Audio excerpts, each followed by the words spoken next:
그들도 제자였을까? 그들도 제자였을까? 누가 제자인가? 누가 제자인가라는 제목으로 하나님 말씀 증거하겠습니다.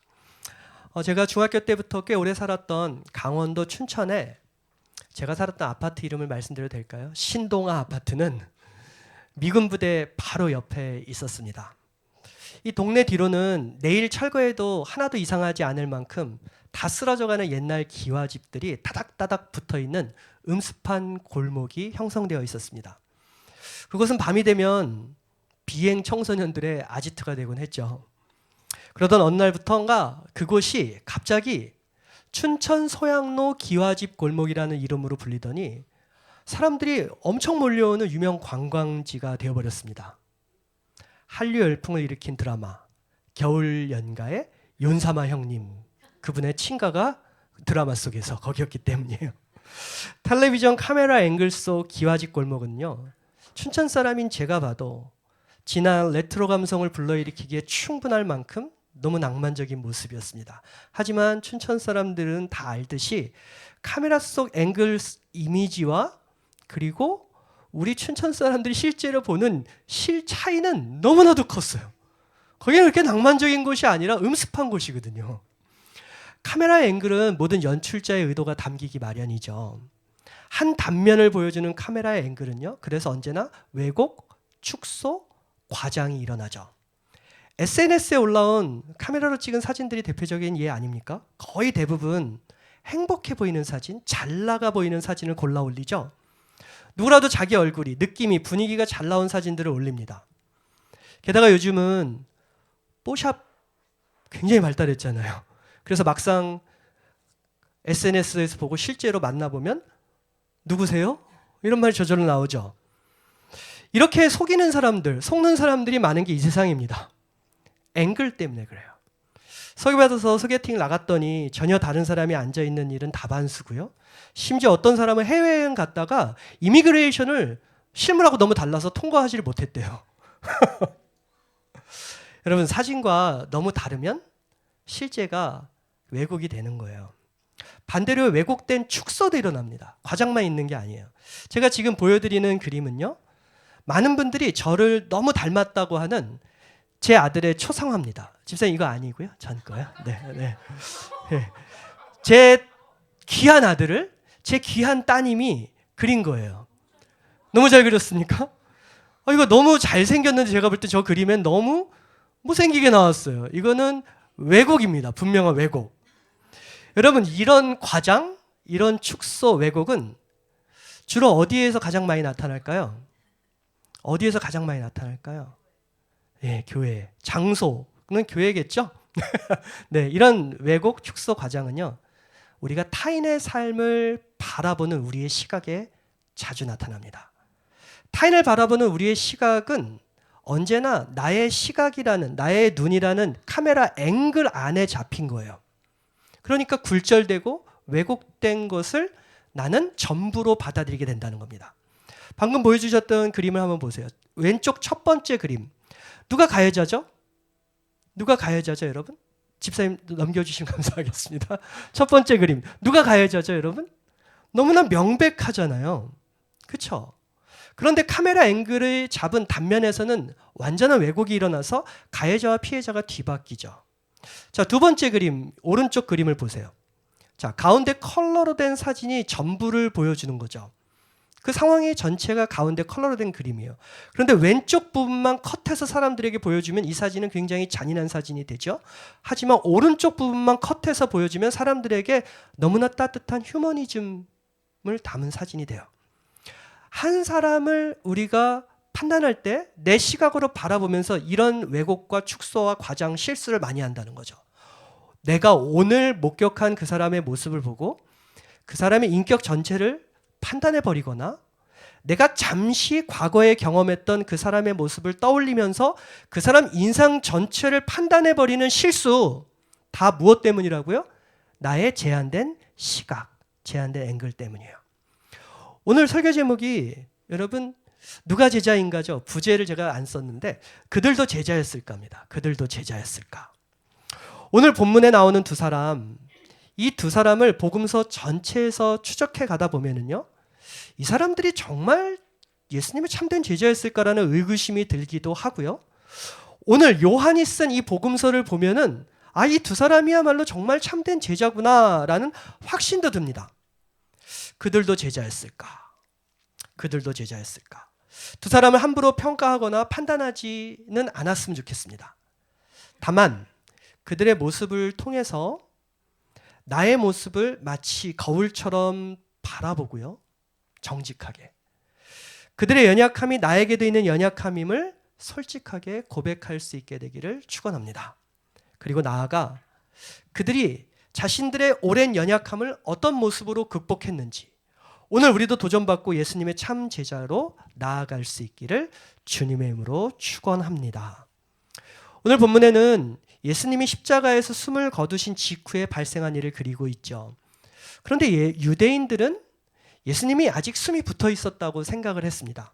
요한복음 19장 31절 이날은 준비일이라 유대인들은 그 안식일이 큰 날이므로 그 안식일에 시체들을 십자가에 두지 아니하려 하여 빌라도에게 그들의 다리를 꺾고 시체를 치워달라 하니 통상적인 로마의 관습에 따르면요 십자가에서 처형당한 죄수들은 그냥 십자가에 계속 매달아 두거나 그래서 독수리나 까마귀 같은 새의 밥이 되게 하거나 시체를 구덩이에 던져서 들짐승의 밥이 되게 합니다. 하지만 여기는 유대 땅이에요. 유대인들은 안식일에 부정한 시체를 공개적인 장소에 둘 수가 없었죠. 그래서 로마의 총독인 빌라도를 찾아가서 십자가에 달린 서형수들을 내일이 안식일이니까 오늘 저녁까지 빨리 치워달라고 요청을 하죠. 그런데 문제가 있어요. 십자가에서 처형된 죄수들은 보통 12시간에서 며칠, 아주 길게는 일주일까지 숨이 붙어 있다는 겁니다. 그런데 이때 예수님께서 십자가에 달리신 지 약 6시간밖에 안 된 거예요. 예수님이 6시간 만에 십자가에서 돌아가셨거든요. 그러면 예수님이 살아있을 가능성이 높다고 판단하는 게 사람들의 객관적인 생각이 맞죠. 그래서 유대인들은 빨리 예수님의 다리를 꺾어서 예수님의 죽음을 확실하게 하고 그 시신을 치우고 싶었던 것이죠. 다리를 꺾는 것이 십자가에 달린 죄수의 죽음에 어떤 영향을 미치는 것일까? 여러분 궁금하지 않으십니까? 지금 저기 보여드리는 그림은 십자가에 달린 사람을 묘사한 것입니다. 자, 십자가에 두 손을 못 박죠. 그런데 사실 손바닥을 못 박으면 찢어져서 무게 때문에 손목에 보통 십자가에 못을 박는다고 해요. 그리고 무릎을 굽혀서 90도로 꺾고 그 상태에서 다리에다가 십자가를 못을 또 박습니다. 그러면 십자가에 달린 사형수는 극심한 고통을 참으면서 점점 팔에서 힘이 빠지겠죠. 팔에서 힘이 빠지면 두 번째 그림처럼 몸이 축 처져요. 축 처지면 이때 온몸에 경련이 일어난다고 합니다. 그리고 폐가 눌린대요. 그러면 폐가 눌리면 공기가 들어와도 숨을 쉴 수 없는 상태가 되죠. 그래서 실제로 십자가의 사형수들은 대부분 다 질식사가 그 죽음의 실제적인 원인이라고 해요. 이런 십자가의 사형수는 본능적으로 생존하기 위해서 짧은 숨을 내쉽니다. 그러려면 어떻게 해야 되죠? 극심한 고통을 참으면서 이 십자가에 이 꽁꽁 묶인 다리 있잖아요. 그걸 뒤에 나무를 지렛대를 삼아서 몸을 이렇게 올려야 되는 거예요. 다리로 밀어서. 얼마나 고통스럽겠어요. 올리면 어떻게 됩니까? 폐가 숨을 쉴 수 있는 여유가 생기는 거죠. 그렇게 십자가에 못 박힌 죄수들은요. 다리를 계속해서 고통 가운데 밀어 올리면서 숨을 쉬려고 사투를 벌입니다. 보통 12시간에서 며칠을 그렇게 숨이 붙어 있는 거예요. 그런데 예수님께서는 6시간밖에 안 됐으니까 유대인들이 아직 살아있을 가능성이 크다고 여긴 거죠. 그래서 뭘 했다고요? 뭘 요청했다고요? 다리를 꺾어버리기를 요청해요. 다리를 꺾는다는 것은 그냥 이렇게 다소 꺾는 게 아니라 큰 망치로 때려서 부순다는 거죠. 그러면 어떻게 됩니까? 십자가의 죄수는 더 이상 다리를 몸을 끌어올릴 수가 없어서 숨을 쓸 수가 없으니까 곧 죽게 되는 거예요. 그렇게 예수님의 죽음을 빨리 안식일 되기 전에 준비일에 확실하게 하려고 했던 것입니다. 그런데 여러분 여기서 놀라운 것은요. 성경 오늘 본문 33절을 보면은요. 이렇게 기록되어 있어요. 예수께 이르러서는 이미 죽으신 것을 보고 다리를 꺾지 않았다. 앞에 예수님의 좌우편에 있는 강도는 가서 다리를 꺾었는데 예수님께 가보니까 이미 완전히 돌아가신 게 확실하니까 다리를 꺾지 않았대요. 그 이유를 요한은 이렇게 성경을 통해서 기술합니다. 36절.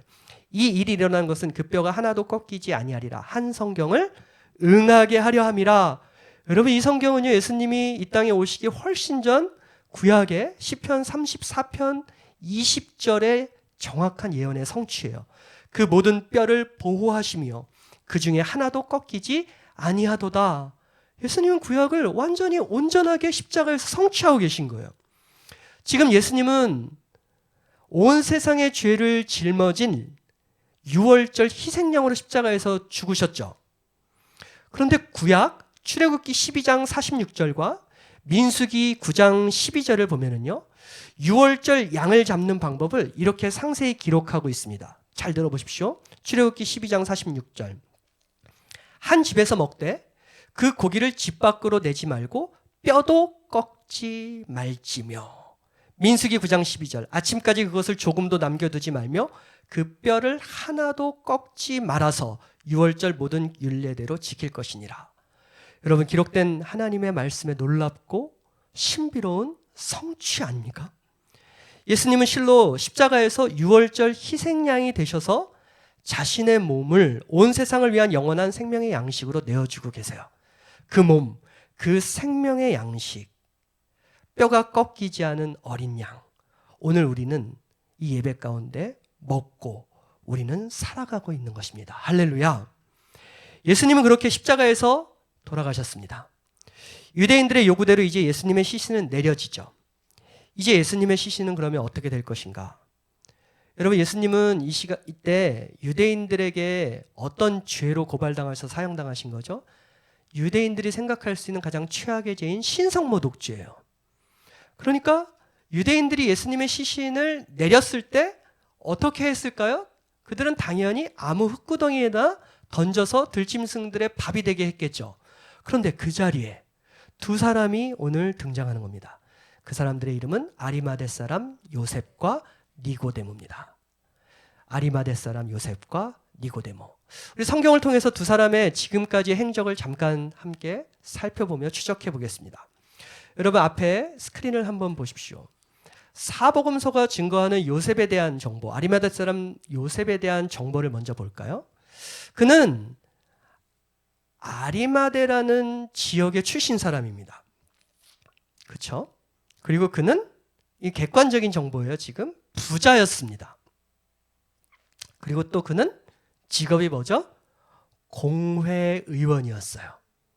공회의원은 쉽게 말하면 지금으로 말하면 국회의원이라고 생각하시면 되는데, 우리가 뽑은 이 시대의 국회의원과는 비교할 수 없는 권력과 영광이 있던 사람들입니다. 왜냐하면 당시는 재정일치사회, 종교와 정치가 하나인 사회거든요. 유대사회는. 그런 사회에서 국회의원이 되고 종교 지도자가 된다는 것은 여러분, 그 사회의 가장 피라미드 꼭대기에 있는 거라는 거죠. 엄청난 부와 권력을 누리던 사람, 공회의원. 바로 그 사람이 아리마대 사람 요셉입니다. 이게 객관적인 정보예요.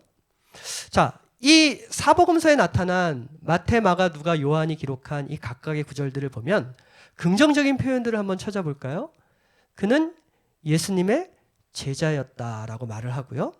그는 또 예수님의 제자답게 하나님 나라를 기다렸던 사람이다라는 말을 합니다. 그의 성품은 어떻습니까, 여러분? 선하고 의롭대요. 그리고 예수님을 다 공회의원들이, 사내들인 공회의원이 예수님의 십자가형을 선고했잖아요. 그때 예수를 죽이려는 모의에 참여하지 않았다.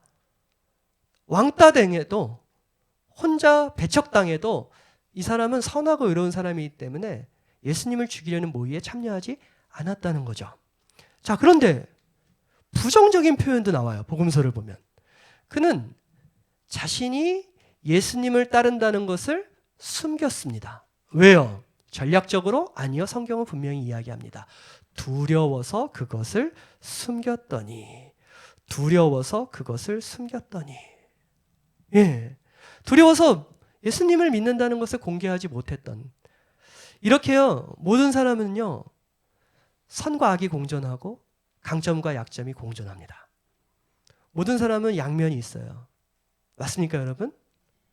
한 사람에게서 상반된 모순적인 면을 발견했다고 해서 그 사람을 쉽게 단정지어 평가해서는 안 됩니다. 한 사람 안에 강점과 약점이 공존하고 용기와 비겁함이 공존합니다. 우리가 흔히 저 사람은 참 믿음의 사람이야 라고 할 때 그 믿음의 사람이라는 호칭도 그렇습니다. 동그란 세모 세상에 없듯이 우리 중에는 모든 상황 속에서 모든 환경 속에서 계속해서 온전한 믿음을 갖고 사는 사람이 없어요. 저 사람은 믿음의 사람이야 내가 평가할 때 그 말의 정확한 의미는 내가 볼 때 내 생각에 이런 부분은 참 믿음에서 중요해 하는 부분을 잘하고 있는 사람을 내 앵글로 판단해서 말하고 있는 것뿐이라고요. 반대도 어떻죠? 저 사람 참 믿음이 없어라고 말할 때도 똑같다는 거예요. 전부가 아니라고요. 목회를 하면서 제가 참 이해할 수 없는 질문이 늘 있었어요. 예전에는요, 저는요, 성도가 믿음이 좋다는 것은 주일 성수를 목숨처럼 지키는 분, 새벽 예배를 안 빠지는 분, 성실하게 11조를 하는 분, 이런 분들이 믿음 좋은 분들이라고 저는 굳게 믿었어요. 그런데 목회를 하다가 가만히 보니까 되게 교회에서 예민한 분들은요, 새벽 기도 하시는 분들이라고요. 잠을 못 주무셔가지고요, 굉장히 예민해요. 교회 안에서 하나님 말씀보다 자기 목소리를 크게 내는 분들은요, 초신자 하나도 없었어요. 전부 다 깊이 헌신하는 분들이더라고요. 여러분, 초신자가 그런 거 보셨습니까? 자기 먹고 사는 것도 바쁜데, 일주일에 교회 한 번 나오는 것도 바쁜데, 무슨 교회 분쟁에 자기가 깊이 들어가요. 귀찮아서 안 합니다. 그런가 하면은요, 어떤 분들은 성품이 너무 착하고 온유해요. 그래, 주님의 일이라면 뭘 부탁하면 항상 네, 네, 부탁하는 사람 기분 좋게 네, 네 하시는, 순종하시는, 기쁨으로 하시는 분이 있어요. 그런데 그런 분들 중에서 의외로 참 믿음이 좋다라고 생각하는 순간 의외로 물질을 주님께 드리는 것에 너무나 인색한 분들이 있어요. 그래서 그런 분들이 이제 집사, 교회 생활 오래 하면, 여러분 우리 솔직해집시다. 교회 생활 오래 하면 짬밥대로 다 줘야 되는 거 아니에요? 집사님, 권사님, 장로님 직분을 맡으면. 그런데도 11조를 못 하세요. 기도 생활은 언제나 식기도 중심의 기도 생활을 유지하시고요. 성경 읽고 배우고 그런 일에는 전혀 관심이 없으세요. 죽을 때까지. 여러분, 그럼 이런 분들은 믿음이 좋은 분들일까요? 여러분, 앞에 분이 믿음이 좋은 거예요? 뒤에 분이 믿음이 좋은 거예요? 정답은요? 합치면 믿음이 좋은 건데 그럼 그런 사람이 어디 있어요? 그렇죠? 여러분, 이럴 때 쓰는 일본말이 뭔지 아십니까? 아리까리. 아리까리. 예. 아리마대 요셉.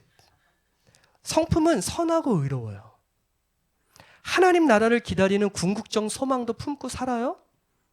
그도 예수의 제자였다는 표현을 봐서 그는 분명히 예수님을 메시아로 믿었던 사람이에요. 그런데 그는 바로 오늘 전까지 두려워서 자기의 신앙을 드러내지 못했다고요. 요한은 너무나도 분명하게 말하잖아요. 유대인이 두려워서. 요한복음은 12장 42절 43절에서 또한 이렇게 얘기해요. 잘 들어보십시오. 그러나 관리 중에도 그를 믿는 자가 많되 바리새인들 때문에 드러나게 말하지 못하니 이는 출교를 당할까 두려워함이라. 그들은 사람의 영광을 하나님의 영광보다 더 사랑하였더라. 당시에 아리마대 사람 요셉 말고도요, 고급 관료들 중에서 예수님을 메시아로 믿는 사람들이 많았대요. 그런데 그들은 다 요셉처럼 자기의 신앙을 숨겼대요. 왜요? 두려워서. 출교당할까 봐 두려워서. 그리고 두 번째는요, 사람의 영광을 하나님의 영광보다 더 소중하게 여겼다는 거죠. 출교당하는 게 왜 두려울까요? 당시 유대 사회에서 출교라는 것은 그들의 그 시나고그, 그 회당이라고 하죠. 회당에서 쫓겨나는 것인데요. 우리로 말하면 교회에서 쫓겨난다는 이야기예요.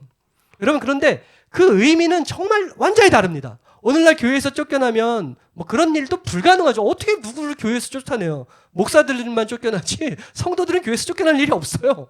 여러분, 만약에 누군가 교회에서 쫓겨났다 쳐봅시다. 그러면 어떤 일이 일어납니까? 그게 두렵나요? 아유, 뭘 두려워요. 갈 교회 천지빛깔인데. 그렇잖아요. 너무 많잖아요. 오늘날 교회를 쫓겨나서 누군가가 새로운 교회를 간다 그러면은요, 그분은 어딜 가도 세가적으로 당신은 사랑받기 위해 환영받습니다. 그리고 세가적으로 가면은 한 몇 달간은 VIP 대접을 해줘요. 어느 교회나 다 그래요. 여러분, 그 맛 들려가지고 이 교회 저 교회 맨날 옮겨다니는 분들 계시다는 풍문을 듣기도 합니다. 그런데 예수님 당시 유대인들이 유대교회 회당에서 출교당했다는 것은 그야말로 그 사회에서는 인간 취급 못 받는다, 이런 말입니다. 살 수가 없어요. 모든 것을 다 잃어버리는 겁니다. 그러니까 두려울 수밖에요. 가족에게도 버림받아요. 그런데 요한은 그 두려움 외에 한 가지 더 이유를 이야기하죠. 그것이 무엇입니까? 하나님의 영광보다 사람의 영광을 더 사랑했다, 소중히 여겼다 말이에요. 예수님을 믿는 거 진심입니다. 가짜 아니에요. 진심이에요. 그들은 유다의 사회의 관리로서 자신들이 사람들에게로부터 받아온 명예, 그리고 어떤 물질적인 유익, 세상 유익, 명예, 존경, 자기 자랑, 세상 자랑, 이런 것들을 예수님을 사랑하는 것보다 더 사랑했다라는 것 때문에 이걸 포기할 수 없고 숨긴 거라고요. 요셉이 그런 거죠. 아리마대 사람 요셉. 그들이 매일같이 부르던 찬송이 뭔지 아십니까, 여러분? 그들이 함께 모여서 매일같이 부르던 찬송은 우린 모두 진심으로 예수님을 사랑하지만 주 예수보다 더 귀한 것은 많네였어요. 오늘 전까지 아리마대 사람 요셉이 바로 그랬어요.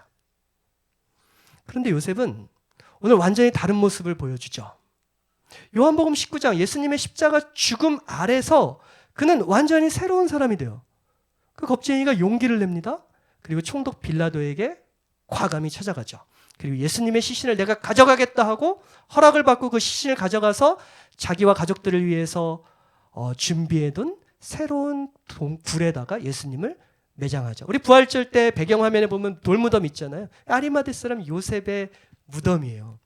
당시에 예루살렘에는요, 기록을 찾아보니까 이런 돌로 된 무덤 있죠. 대부분 평토장이라서 땅에다 묻잖아요. 아니면 이런 죄수들은 구덩이에 던지거나 아니면 십자가에 냅두거나 하는데, 이런 그 굴로 된 무덤은 예루살렘에 약 500여 개밖에 없었대요. 그러니까 얼마나 귀한 거를 주님께 드리는 거예요. 예수님은 지금 로마법에 의하면 체제 반역죄로 사형을 당한 사람입니다. 유대법에 의하면 신성모독죄로 사형당한 분이에요. 자칫하면 그가 예수의 시신을 내어달라고 했을 때 어떤 오해를 받을 수 있죠? 너도 그와 한패구나 하고서 로마의 반역자로 몰리고, 그러면 자기 자신뿐 아니라 자기의 사랑하는 가족들도 다 몰살당할 위험이 있는 거죠. 패가 망신할 수도 있었다는 거예요. 게다가 그는 객관적인 정보가 뭐였다고요? 부자였고 존귀한 공회의원이었대요. 의원이었대요. 즉 그는 잃을 것이 많은 사람입니다. 사람들이 주로 언제 비겁해집니까? 여러분, 잃을 것이 많을 때마다 사람들은 비겁해집니다. 잃을 것이 많은 기득권들은 웬만한 불의는 눈을 감고 참을 수 있어요. 참아요. 잃을 게 없는 사람이 뭐든지 덤비는 거예요. 그게 사람의 본능이라고요. 그런데 요셉은 그 많은 것들을, 자신이 평생 쌓아올린 그 아까운 것들을 한 번에 다 잃을 수 있지만 오늘 용기를 내서 예수님의 시신을 달라고 빌라도를 찾아간 것이죠. 혹자는 예수님께 너무 미안해서, 자기가 제자인데 여태까지 그 비겁하게 자기가 숨어 다녔기 때문에 예수님께 너무 미안해서 그랬을 거라고 해석을 하기도 하는데요, 저는 절대 동의할 수 없습니다. 왜냐하면요, 사람은요, 미안하면 적절한 보상을 하지 모든 것을 걸지 않아요. 그건 사랑이에요. 니고데모를 추적해 볼까요? 십자가 아래 예수님의 시신을 찾아온 니고데모, 이 사람 요한복음 3장에서 예수님을 찾아왔었던 일이 있어요. 언제요? 2절. 그가 밤에, 이거 한밤중이라는 뜻입니다. 캄캄한 밤에 아무도 목격자가 없는 그 밤에 예수님을 찾아와요. 궁금해요. 예수님이 어떤 분이신지. 또 예수님으로부터 영생의 말씀이, 생명이 어떻게 오는지도 알고 싶어요. 그런데 그는 예수님을 밤에 찾아옵니다. 밤에. 일단 그는 이스라엘의 율법 선생이었다고 하죠. 이스라엘의 지도자였다고 하죠. 그러니까 예수님께 찾아와서 말씀을 묻는다는 것은 예수님 앞에 권위를 인정하는 모습까지는 있지만, 그러나 그는 공공연한 모두가 보는 대낮이 아닌 밤에 찾아옵니다. 왜요? 용기가 없었기 때문에. 사람들이 볼까봐 두려워서요. 요한은요, 그런데 이런 니고데모의 변화를 꼼꼼하게 놓치지 않고 중간중간에 기록을 해둬요. 요한복음 3장에는 밤에 찾아와서 자신이 드러날까 두려워했다면, 요한복음 7장에 가면은요, 50절부터 52절까지 말씀을 보면은 이런 말씀이 나와요. 그 중에 한 사람 곧 전에 예수께 왔던 니고데모가 그들에게 말하되, 우리 율법은 사람의 말을 듣고 그 행한 것을 알기 전에 심판하느냐? 이게 무슨 말입니까? 모두가 예수님을 심판하려고 할 때 그가 율법을 들면서 예수님 편을 들어준 거예요. 우리 율법에 이런 죄 없는 분을 심판하라고 누가 그러더냐? 재판을 정당하게 해야지. 공개적으로 예수님 편을 들어줘요. 용기를 낸 것이죠. 그리고 오늘 드디어 예수님의 죽음 앞에서 이 니고데모는 완전히 변화돼서 자신의 모든 것을 주님께 드리게 됩니다. 우리 요한복음 19장 39절 40절 다 같이 읽겠습니다. 시작. 일찍이 예수께 밤에 찾아왔던 니고데모도 모략과 침향 섞은 것을 100리트라쯤 가지고 온지라. 이에 예수의 시체를 가져다가 유대인의 장례법대로 그 향품과 함께 세마포로 쌌더라. 아멘. 니고데모가 예수님의 장례를 위해서 뭘 가져왔어요? 모량과 침향. 이거는 장례에 쓰는 향품인데요. 여러분, 얼만큼 가져왔다고 써있죠? 100라트라. 라트라예요? 리트라죠? 100리트라. 여러분, 100리트라 놀랍지 않으세요? 모르겠죠? 뭐 알아야지 놀라죠. 이게 대략 65파운드 정도인데요. 이 정도 고급 향품을 65파운드 정도 쓰는 것은요, 당시의 기록을 보면 한 나라의 왕의 장례식에 쓴 정도 양이래요. 어마어마한 거예요. 모든 것을 죽은 사람께 드리는 거예요. 니고데모는 십자가에서 죽으신 예수님을 자신의 왕으로 섬기고 있는 거죠. 로마의 황제의 자리를 걷어차시고 그 위에 올라가신 예수님을 자신의 삶의 왕으로 섬긴 게 아니라 십자가에서 죽은 예수님을 자신의 왕으로 섬기고 있는 거예요. 완전히 바뀐 거죠. 이런 아리마대 요셉, 니고데모, 그들의 엄청난 변화를 어떻게 설명할 수 있을까요, 여러분? 여러분, 그것은 무엇보다 그것이 바로 십자가의 능력이고 십자가의 신비다라고밖에 말할 수 없을 것 같아요. 주 달리신 십자가를 바라볼 때 그때서야 비로소 죄인은 변화될 수 있음을 믿으시길 축원합니다.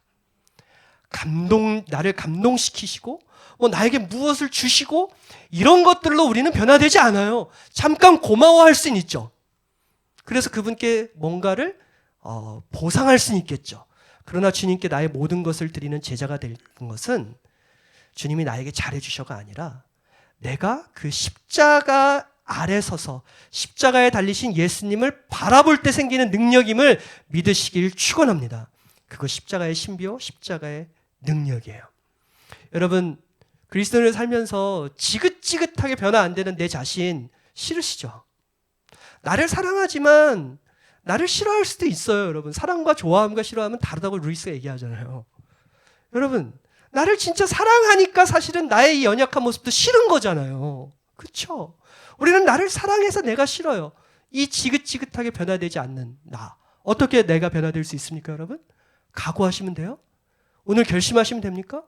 아니, 다이어트 결심과 각오도 못 지키는 분들이 내 삶을 어떻게 그걸로 변화시켜요? 그것은, 그 변화는 오직 예수님의 십자가를 바라볼 때만 일어날 수 있다는 것을 믿으시길 축원합니다. 여러분, 한 사람의 죽음, 그 마지막의 모습이요, 그의 삶의 진정성, 그가 살아가면서 선포했던 메시지를 증명하는 경우는 우리도 종종 보게 됩니다. 그럴 때 그 사람의 죽음 앞에서 그 사람이 보여주는 삶의 진정성을 우리가 확인하게 되면 그가 전한 메시지를 비로소 믿게 되죠. 십자가의 죽음, 거기서 그런 일이 일어났어요. 평생 흉악범들을 다루는 교도관으로 사시면서요. 하나님이 바꾸지 못할 사람은 없다라는 책을 쓰신 박효진 장로님이라는 분이 계셔요. 오늘 집에 돌아가셔서 유튜브에 그 교도관 박효진 장로님 해서 유튜브에 그분의 간증 아무거나 하나 들어보세요. 이분이요. 자신을 거쳐간 수많은 사형자들 중에서 한 사람의 너무 기억난다고 하면서 이야기를 하시는데 그 자매 이름이 계명한 겁니다. 강한나 자매예요. 그 자매에 대한 이야기를 들려주시는데 이렇습니다. 강한나 자매가 왜 사형수가 돼서 감옥에 들어왔냐면 남편과의 갈등 끝에 남편을 살해합니다. 청부살해예요. 그리고 그것을 의심하는 시어머니를 몇 차례 살해하려다가 미수로 그치고 결국 잡혀가지고 사형수가 돼서 감옥에 들어왔습니다. 그런데 어느 날 우연히 교도소에 그 종교국들이 있잖아요. 그 중에 불교를 총 담당하시는 불교 총무가 전해주신 성경책을 읽다가 예수님을 만납니다. 그 뒤로 삶이 성경을 통해서 완전히 변화돼요. 동료 죄수들뿐 아니라 교도관들에게도 너무나 깊은 감동을 주는 그런 그리스도인으로 그녀는 감옥 생활을 하게 됩니다. 하지만 죗값은 치러야 되잖아요. 마침내 사형 집행일이 다가왔습니다. 한나 자매를 너무나 아꼈던 박효진 장로님이 너무 안타까운 마음으로 하나님께 기도합니다. 하나님, 한나에게 믿음을 주셔서 감사합니다. 은혜를 주셔서 감사합니다. 하지만 그래도 연약한 여자입니다. 연약한 여자가 어떻게 이런 죽음을 이길 수 있을까요? 하나님 간구합니다. 어떻게든 죽음의 공포를 떨지 않고 담담하게 죽음을 맞이할 수 있도록 한나에게 은혜를 베풀어 주세요. 기도를 마치는 순간 지하 사형장의 문이 덜컹 열린 거예요. 처벅처벅 그녀와 교도관들이 계단을 올라오는 발자국 소리가 들려옵니다. 박효진 장로님은 지금까지 사람이 만든 계단 중 가장 무서운 계단, 그 계단을 올라오는 수많은 사형수들을 봤는데요. 사형수들은 대개가 공포를 이기지 못해서 졸도하거나 몸이 축 늘어져가지고 혼자 걷지 못해서 부축받으며 올라온대요. 혹은 담담했던 엄청난 용기 있게 세상을 떠날 것 같던 사형수들도 그 계단만 올라오려고 그러면 오줌을 싸거나 악다구니를 쓰면서 세상을 저주하거나 엉엉 울면서 가족들을 불러댔다고 합니다. 그런데 그 계단을 올라오는 한나 자매의 얼굴을 보니까 너무 화난 거예요. 그리고 그녀가 이런 찬송을 부르면서 올라오더래요. 나 같은 죄인 살리신 주내 놀라와 그러면서 쫙 환한 얼굴로 올라오는데 그 모습을 보는 순간 박효진 장로님이 이런 생각을 했다고 합니다. 어떻게 이런 상황 속에서도 흔들림 없이 찬양을 할 수 있을까? 사형 집행 시간이 되었습니다. 마지막 유언을 남기겠냐고 묻자 그녀는 이렇게 말합니다. 사랑과 감사가 가득한 눈빛으로 사람들을 바라보면서 이 땅에 하나님의 나라가 속히 임하셔서 다시는 저처럼 악한 죄를 저지르는 사람이 없어지고 이런 무서운 형벌에 처하는 사람들도 사라지는 날이 오기를 간절히 원합니다. 사탄에게 속아 이런 엄청난 죄를 저지른 죄인을 용서해 주신 하나님께 감사합니다. 오늘 제가 떠나면 제 어린 남매는 부모를 잃은 고아가 되겠죠. 그러나 주님께서 이 어린 것들을 잘 키워주실 것을 믿고 전 하늘나라로 떠나겠습니다. 제 모든 소유는 다 팔아서 전부 가난한 고아원에 보내주시길 바랍니다. 안녕히 계십시오. 그렇게 이 땅에서의 마지막 날을 남기고 사형대에 올라갑니다. 그리고 마지막 최후의 순간 장로님께 마지막으로 자기에게 머리에 손을 얹고 마지막 기도를 해달라고 부탁을 하죠. 장로님께서는 그녀의 머리에 손을 얹고 오늘 사랑하는 이 딸에게 은혜를 베풀어 주셔서라고 기도를 하는데 그 순간 갑자기 장로님의 심장 저 맨 밑바닥부터 용암같이 뜨거운 게 뭐가 올라오더래요. 정신을 못 차리고 있는데 너무나 선명한 목소리가 다급하게 들려오더래요. 돌아서라. 돌아서라. 빨리 돌아서라. 무슨 건지 이해를 못했지만 장로님은 그 목소리에 순종해서 돌아섭니다. 돌아서니까 그 장로님의 눈앞에 펼쳐진 사람들은 사형을 집행하고 참관하고 있던 사람들이었어요. 장로님은 다시 한번 불덩이가 폭발하는 것 같은 느낌을 받으며 기도를 이어갑니다. 그런데 자기가 하려고 했던 기도가 안 나오고 갑자기 자기도 모르게 이런 기도가 터져 나왔대요. 하나님, 오늘 사랑하는 이 딸은 자기가 지은 끔찍한 살인죄 때문에 이슬로 사라집니다. 하지만 여기에는 그보다 더한 죄인들이 죽음을 명하는 자리에 앉아 있습니다. 삶과 죽음이 교차하는 이 자리에서 하나님, 우리가 우리의 죄를 돌아보게 하소서. 그렇게 기도를 마치고서 눈물을 닦고 정신을 차려보니까 앞에 앉아있는 분들이 다 자기보다 상관들이었대요. 가만 보니까 교도소장님이 펑펑 울고 있고 참관했던 검사님들이 다 엎드려서 펑펑 울고 있고 거기에 있는 의사 선생님도 울고 목사님도 울고 신부님도 울고 심지어 스님도 펑펑 울면서 회개하고 계시더래요. 이게 과장이 아니라 그 기록이 그대로예요. 그리고 강한나 자매는 마지막까지 찬양을 부르면서 그녀를 아래로 끌어내리는 밧줄에 매어 그는 생을 마감하게 됐습니다. 여러분, 그 일을 통해서 그때 많은 사람들이 교도관과 죄수들 할 거 없이 예수님을 영접하게 되었다고 해요. 한 사람의 죽음이 이렇게 힘이 있는데 하물며 우리 구주 예수 그리스도의 죽음이 얼마나 힘이 있겠습니까? 사람들은 죄수로 십자가에서 예수님이 삶을 마감했다고 했지만 아닙니다. 예수의 십자가는 예수님이 이 세상의 왕 되심을 선포하는 사건이에요. 그 앞에 그분을 바라보면 설명할 수는 없지만 우리는 그분을 왕으로 모시게 되는 것이죠. 십자가의 능력, 변화시키지 못할 사람 없습니다. 할렐루야. 여러분, 말씀을 맺어요. C.S. 루이스가 한 사람을 판단하고자 할 때는 단면만 보고 모든 것을 판단하는 인간의 제한된 눈이 아니라 모든 것을 보시는 하나님의 눈으로 보아야 한다라고 말을 하면서요, 그의 책 순전한 기독교에서 이런 이야기를 합니다. 주보에도 적어놨는데요, 읽어드리겠습니다. 인간은 겉으로 드러난 행동을 보고 서로를 판단합니다. 고양이에게 병적인 공포를 느끼는 신경증 환자가 어떤 선한 이유 때문에 꾹 참고 고양이를 집어들 때 하나님은 건강한 사람이 빅토리아 십자훈장을 받을 만한 행동을 하는 것보다 더 용감한 일로 보실 수 있습니다. 어렸을 때 성격이 삐뚤어지는 바람에 잔인함이 몸에 밴 어떤 사람들이 동료들의 조롱을 무릅쓰고 아주 작은 친절을 베풀거나 어떤 잔인한 행동을 하고 싶은 마음을 꾹 참을 때 하나님은 여러분과 제가 친구를 위해 목숨을 버리는 일보다 더 크게 보실 수 있습니다. 여러분, 누가 제자입니까? 우리의 평가 기준이 있죠.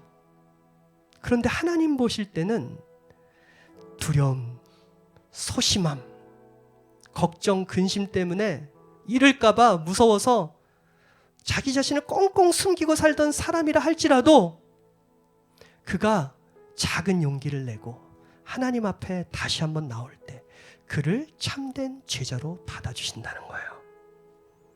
하나님이 원하시는 제자는 두려움이 없는 사람이 아니고요, 두려움 중에도 주님을 섬기는 사람입니다. 아리마대 요셉, 니고데모, 그들도 두려워했어요. 그들은 두려움을 모르는 전사가 결코 아니에요. 우리와 똑같이 잃어버릴 것을 두려워하고 불이익과 고난당하는 것은 피하고 싶은 평범한 사람들이었어요. 그리고 성경은 그걸 꼭 굳이 변화된 후에 모습만 기록하시면 좋은데 그 전에 이야기, 부끄러운 얘기를 다 기록하고 있어요. 그럼에도 불구하고 그들을 통해서 예수님의 시신은 장사됩니다. 그들은 예수님의 십자가를 바라보며 용기를 냈고 예수님께 최고의 것을 드립니다. 저는 두려움 속에서도 주님을 섬기는 것이 진짜 믿음이라고 생각해요. 두려워도 두려움보다 더 크신, 더 큰 주님을 향한 사랑으로 용기를 내십시오. 믿음의 선택을 하십시오. 날 위해 자기 목숨 내어주신 주님 위에 최고의 헌신을 두려움 중에도 드리실 수 있는 제자들 되어주시길 주님의 이름으로 축원합니다.